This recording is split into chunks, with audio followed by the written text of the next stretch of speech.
Welcome to another Grub'N Talk Podcast, the podcast where we eat random food while we have awesome conversations with friends and guests. Today we're eating some donuts, Andy, and coffee. Yes, Hey, sir. I'm Having jealous. Alex? Where's my donuts? What are you guys having? I didn't eat breakfast yet today. I'm just having some water.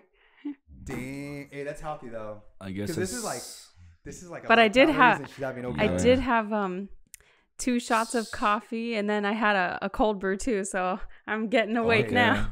So I guess she's- that's her grub right there. Yeah, that's her grub. All That's- right. that's my Everybody breakfast. That's grubs my differently. breakfast. Yeah. Yeah. Guys, so we have another guest today. What can I say about this guy? A lot of us, have jobs. We think they're complicated. We think they're stressful. We think they're dangerous. When our special guest hears your excuses, he's like, bet. Hold my syringe. It's funny. This man puts his life on the line for others. A first responder, Bryan Hazlett. I like his last name. I know. Hello. Sounds very familiar. Very unique. Welcome. Good Oh, no. morning. He came suited. He came. Oh. Let me clean up here a little bit. Oh. Oh, All has right. to flex Gotta be- real quick. Can't be He's too careful these days. prepared. Yeah. All right. How you doing, Bryan? I'm good. So you just got off of Nice. work, right? I did. I just got off of work. As we can see. Still in the scrubs. Are they comfortable? They're not Being too in bad. scrubs? One of the few jobs you can go to wearing pajamas every day, so it's good. Nice. Bryan, how long have you been in the medical field for? Just about 10 years. 10 years. Wow. It's been what that are you, long already. Wow. RN? Or what's your that? title? Oh, I'm a nurse assistant, certified nurse assistant. Oh, CNA. nice. Nice. And I work Yeah. in a med-surg ortho trauma. Wow. That's nice. That's crazy. You Yeah. do so you do trauma? Yes, we get gunshots, stabbings, all that kind of stuff. Ooh. Yeah. Whoa. Real quick. I feel like we need to have another episode in where we talk about that type of stuff. That sounds interesting. That's dope. Just like the craziness that goes on. Yeah. trauma. Yeah. It's Wow. So when did you decide that you wanted to become a nurse? I was doing sales and I actually lost my job. And my other daughter, Alex's twin, had cancer, and I took care of her when she was going through her chemotherapy. And so I enjoyed that, so I decided, why not? Wow. That's sweet. That's actually really nice. Yeah. So you started to become, you became a nurse when all that happened. After that, actually, a few years. So it was about 8 years after that. Mm-hmm. Oh. Wow. And now, I mean, how do you like your day to day being a nurse? It's pretty good. Every day's different, so you never know for sure what's going to happen. Yeah. What So are the you've been in- most? You've been in. I'm sorry. Go for it. Oh, okay. So what are the most common tasks that you perform at your job? Like what's like an everyday situation? Well, every day, like say last night, I had 10 patients I was taking care of. And so I helped them with all different kinds of things. Like I don't pass medicine, but I help them going to the bathroom and getting cleaned up and comfortable, and beverages and any wound care, stuff like that. Yeah. So I work in partner You've been a nurse with for 10 years, correct? Pardon me? You said you've been a nurse for 10 years? Yes. Now, in the 10 years that you've been a nurse, that you've been in the medical field, have you ever seen anything like what we're going through right now? No, it's pretty crazy right now. Things are very different. That's an Yeah. understatement, right? Yeah, it's because we don't know from day to day what's coming in and what's going to happen, but it's getting better. Hopefully it's going to continue. So what So are some you- of the changes that you've seen Well, since it all started? The changes right now in the last few months are lockdown of the hospital, so there's no visitors. You have to sanitize in and out, wear a mask, social distancing. There's just a lot of different things. For a while, we didn't have any elective surgeries, so it was just mainly emergency and COVID patients. But now we're loosening up and getting some more normal patients back again. So I was wondering the other day. Obviously, we're still going through this pandemic, but what would be the outcome if this pandemic happened 20 or 30 years ago, when obviously medicine wasn't that advanced, but on the other hand, people were more receptive to like the thought of stay-at-home orders? I think it might have been easier in the smaller communities and maybe also in the big city, because the media has a lot to do with everything that's going on now, because people spend all day watching TV and trying to figure out what's going on, but may not necessarily be what's going on. A lot of disinformation, right? Yes, Yeah. that's correct. Yeah, so I want to add in, I watch a lot of YouTubers, and I'm not much of a conspiracy theorist, but a lot of YouTubers Are you sure? like to go. Yeah, I'm sure. I don't know about that. Okay. Well, a lot of YouTubers like to go and try to expose what the media is saying by going to hospitals in like the most biggest cities like New York, and like they go in, and the footage that they have, the staff isn't really doing much. And my understanding of it is that the news says that you guys have patients every day. The numbers are rising. It's chaotic. The media makes it look really scary. But from your point of view, from someone who actually works at a hospital, what's it like? Some days it's actually slower than it has been because we're not getting elective surgeries, so people aren't coming to the hospital. So on one end, our patients are really sick and we're very busy, but on the other end, we're getting fewer patients. And actually, nursing staff is getting canceled. Oh, okay. Wow, so there's a less demand for nurses right now? There is. But the So potential was there to have it blow up, so we are ready. And it didn't really happen in our area, which is good. But we're starting to get back now. Yeah. Do you believe that the media is exaggerating everything just to get people scared to stay at home? Do you believe there's something going on with that? Or do you think it's just the media being the media? I think it's more the media being the media, because they're all for ratings.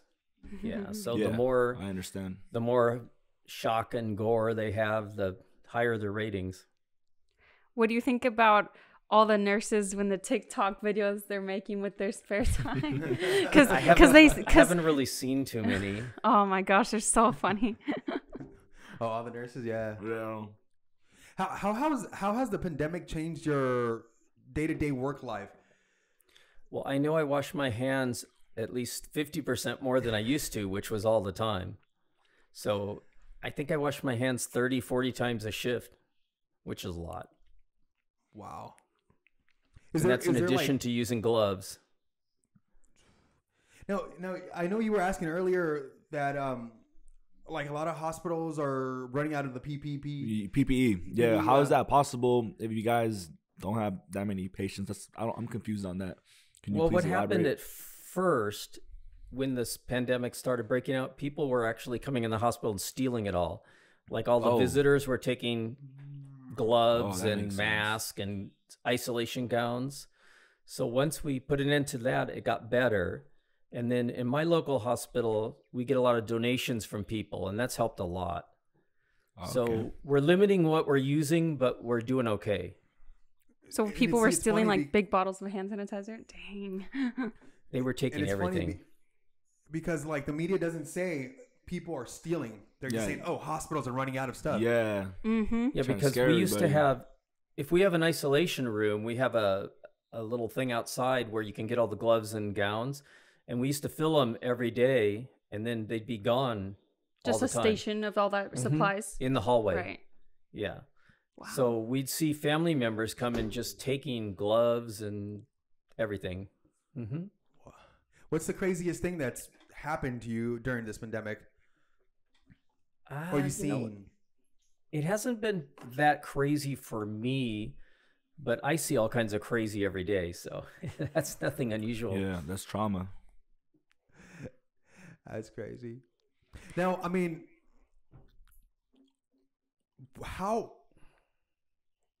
when do you guys, as you being in the medical profession, when do you think this might get better?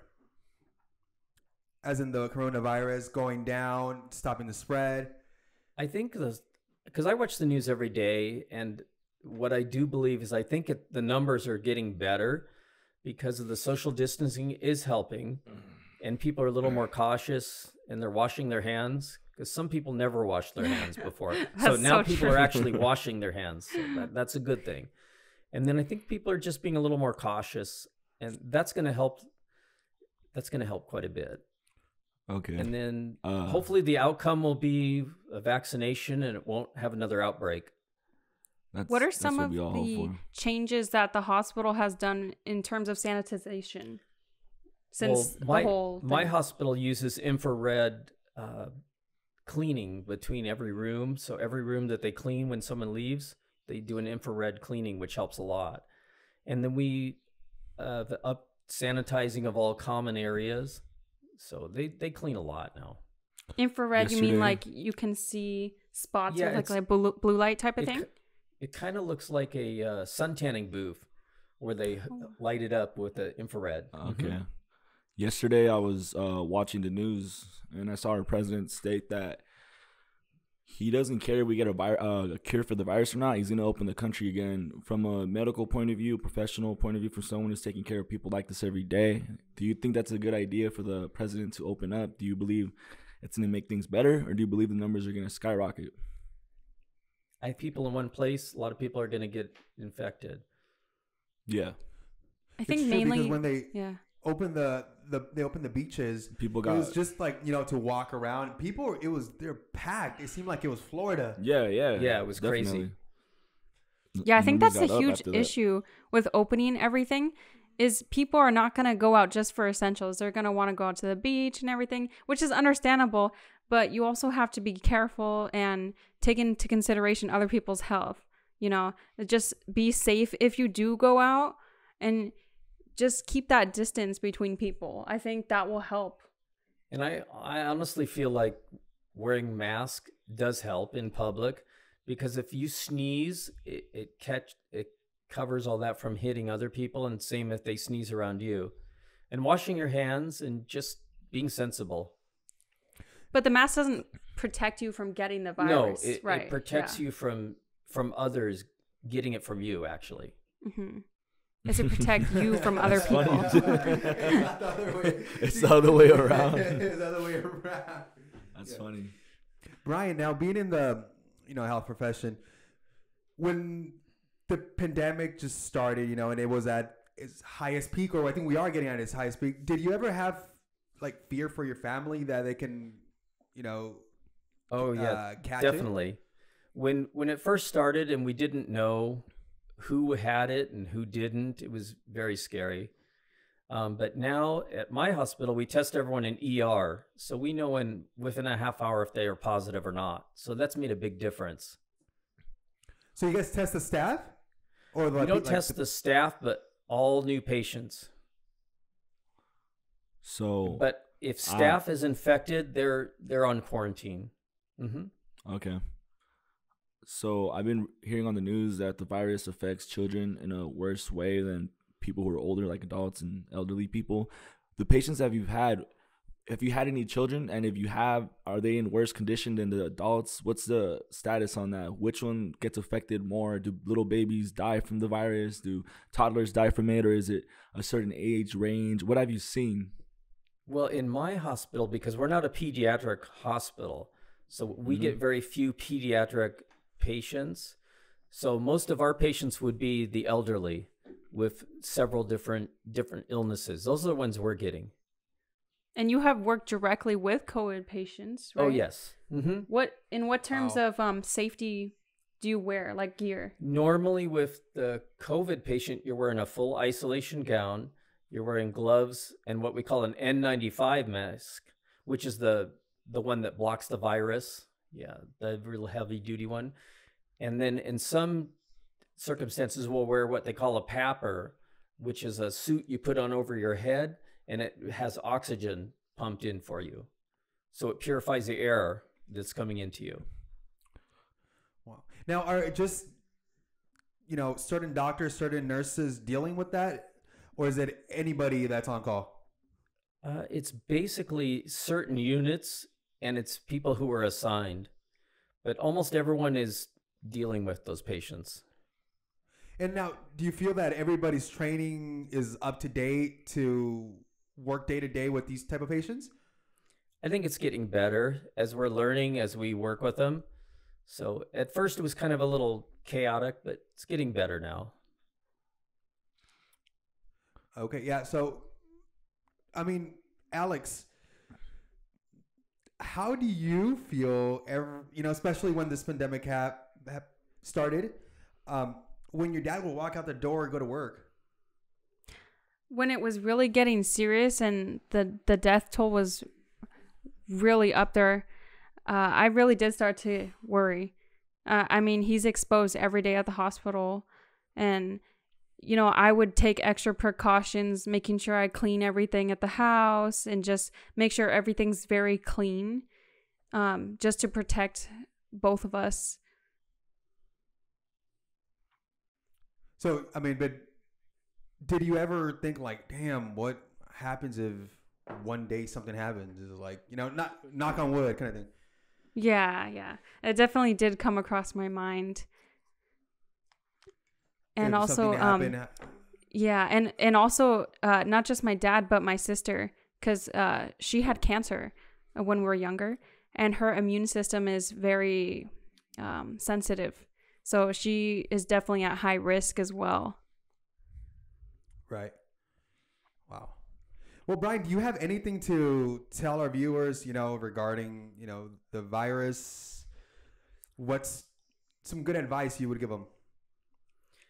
I would say just practice your social distancing like they're talking about, making sure your hands are clean, wear a mask when you're in public, try to take care of yourself. Don't be a hermit. If you want to go out for a run or a bike ride or get some sunshine, it's really good for you. You don't have to lock down in your house and be a hermit.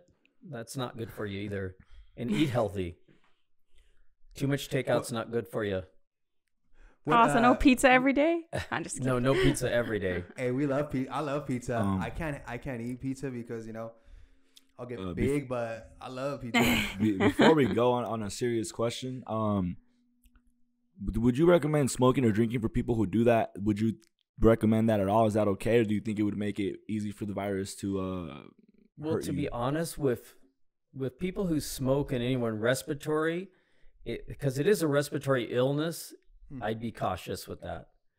Drinking, I don't really know. A shot of tequila might help. I'm not really sure. Yeah, but not okay. Not in a huge amount. Okay. But definitely people who smoke, they're more susceptible because their lung capacity. The lung capacity. Because if you have the virus and it's serious, you're what you call intubated with a tube in you and on a ventilator. So if that can be prevented from not smoking, probably shouldn't. Now, also another serious question. I don't know if you heard about this, but they're saying that in the New York hospitals, they're actually tampering with the ventilators and people are dying just because they were so full in their hospitals. Do you know anything about that? I don't know anything about that. Okay. But I had heard that they were actually triaging who's going to get the ventilator and who's not. So kind of picking and choosing. So if a younger person who maybe was a lawyer or a doctor or something would get it over someone who was older and maybe had some other illnesses. Yeah. Wow. Natural selection. Wow. That's crazy. That's natural selection. That's right terrible. And I know they were doing that in other countries too. So I had heard of that. Crazy. That's crazy. Yeah. So what would you recommend for people? Hey, I'm just glad I'm not old. I'm happy I'm young right now because they're gonna choose me over someone who's older, which is they might skip you because they're like, you just make podcasts, bro. You're a lawyer or a doctor. I know, right? I ain't important yet. What advice would you give or comfort to patients who have lost a loved one? Due to the virus or just in general? Mostly due to the virus. That's really hard because I haven't really dealt with any family members personally who have lost someone to the virus, but that would be hard. Yeah. Do you ever have to deliver news of someone's passing to a loved one? Because I Ooh, know you. Because I know you. good one. Sometimes get close with the families. Like they'll bring you food and like or coffee or something, and they're so sweet to you.